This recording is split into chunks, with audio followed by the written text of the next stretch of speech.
bring in Brandel Chamblee. How did we get to this point, Brandel? Well, I think it does boil down to just a simple need for a regime that is dependent upon one commodity, oil, and has a particular bent to commit atrocities, wanting to enjoy all the benefits of the West without extending any of the rights of the West to their citizenry. And I'm talking about Saudi Arabia, and particularly their leader, MBS, who has committed and continues to commit numerous atrocities, but wants to hide them. And he looks at golf as a vehicle to do that. It's called sports washing. Simple. He's had success in Formula One. He's had some success in soccer. And I think he looks at golf as it's a lifestyle sport. It's a destination sport. It's got great corporate involvement and interest, and it's a great demographic in the game, and it has a great history of tradition. And he looked at it as a perfect vehicle, I think, to sports wash his atrocities. Aren't the Saudis an ally of the United States? Yeah, look, I can understand strategic geopolitical alliances. I mean, the United States allied with Stalin in World War II to defeat Hitler. They allied with Mao after World War II to defeat and separate from Russia. Geopolitical alliances are necessary, but individuals don't need to make any such alliances, that they can take a stand. And in particular, golfers. Golfers are the most independent athletes in the world that I can think of. They're not beholden to play where their team plays. They're not beholden to play where the CEO, in the case of Formula One, says this is where the races are going to be. The very nature of professional golfers is that they're independent contractors, and they are paid lavishly. The top four highest paid athletes of all time, they go Michael Jordan, Tiger Woods, Arnold Palmer, Jack Nicklaus. Phil Mickelson, who's been bemoaning the fact that he hasn't been somehow compensated for his worth in the world of sport, is 11th all time. He's ahead of David Beckham and Kobe Bryant. Greg Norman, who has long shuffled off the competitive coil of professional golf, remains the 15th highest paid athlete of all time, ahead of Kevin Durant and Lewis Hamilton. Why is it these athletes are so lavishly paid for a sport that is only marginally watched and only marginally enjoyed and participated in around the world? It's because of the integrity that golf has with it. It's a self-policing sport. It's because of the demographic, and it's because of the longevity. But here comes these athletes who have the independent status and the money and the wealth to be unique in sports and tell MBS and his thugs, we're not going to participate in sports washing your legacy.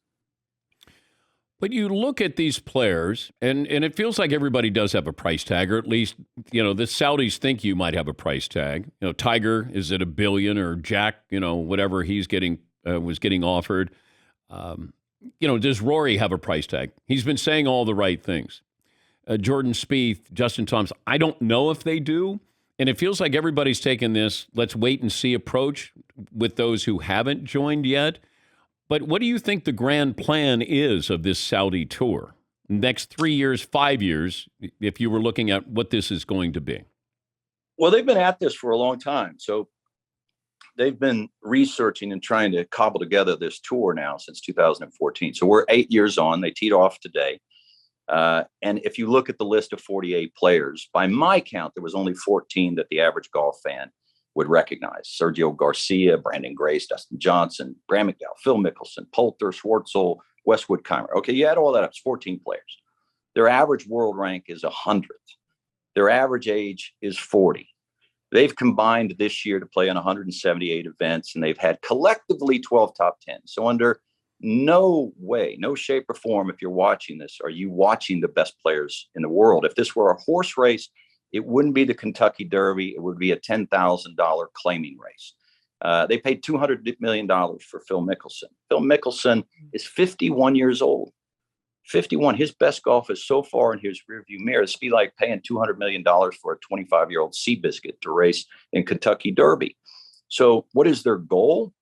Their goal was initially, I'm sure, because they thought they could buy the 48 best players in the world. And the 48 best players in the world, average world rank would be 24th. Their average world rank is 100th.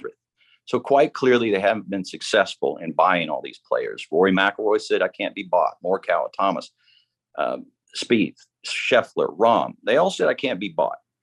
How much is too much? Does anybody really need to damage their legacy, damage their history, damage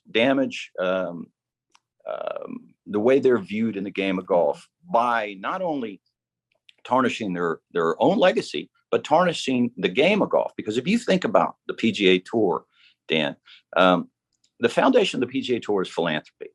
And they have so many different programs that look after the players, from health benefits to pension fund to safety nets. And they have tours for the beginning of a player's career, the prime of their career, and the end of their career. Now, you compare that to Live Golf. Their foundation is greed and sports washing. And they're buying these players, and they will treat them as a depreciating asset.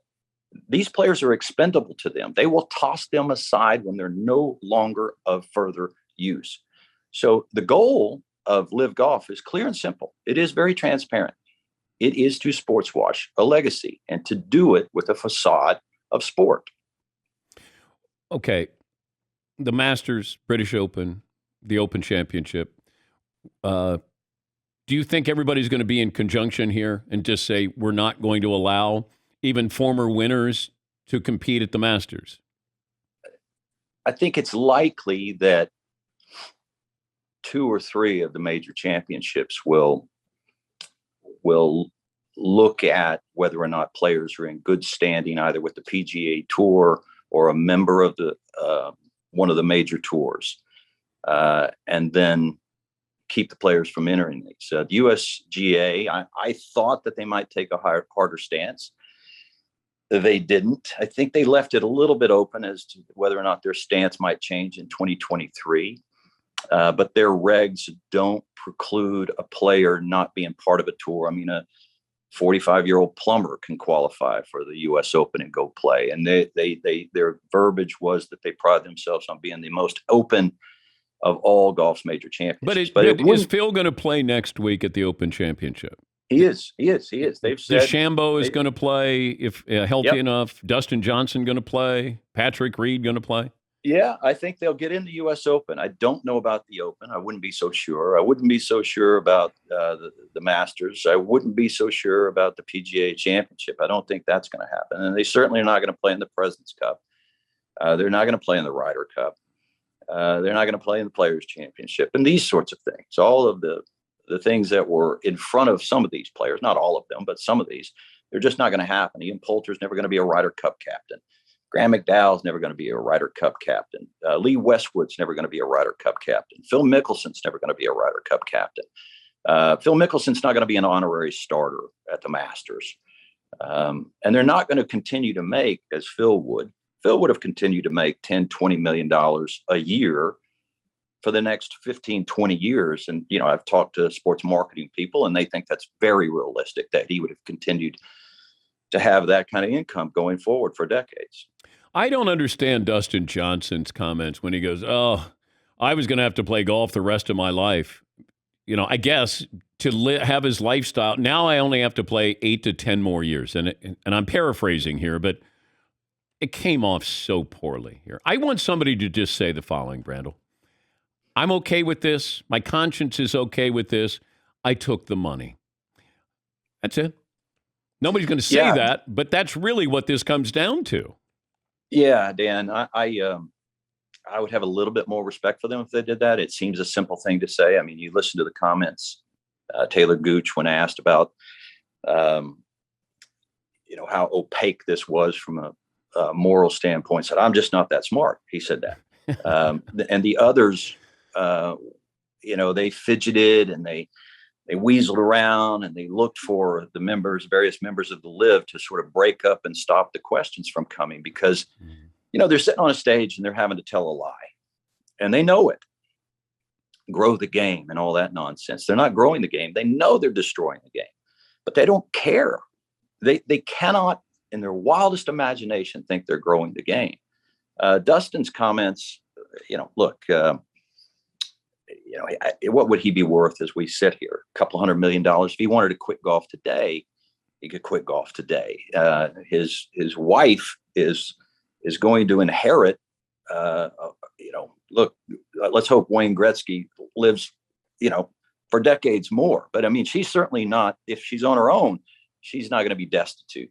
He could quit. This is about, maybe I can get another $200 million very easy without playing. But look, he's going to forgo most of his sponsorship dollars. He's going to forgo his reputation, which means future sponsorship dollars, and his legacy. And I know that there are tournaments being contested in the United States, but the goal of these, it seems like, is to take them around the globe. So instead of playing 18 events at home, he's going to play 12 in the Middle East or all over the world. I think when you add up all the travel time and the fact that he no longer is independent, look, if he wants to take, as he no doubt will, want to take a vacation to some exotic place, spur of the moment, can't do it. You can do it on the PGA Tour. You can do whatever the hell you want if you play 15 events. You can go anywhere, do anything. You want to take off for a birthday or coach a game or an anniversary, no problem. But try telling that to MBS. It's not going to happen. Good to talk to you. I appreciate your comments. Thanks, Dan. I appreciate it. Brandel Chamblee, lead Golf Channel studio analyst, came prepared, as he always does.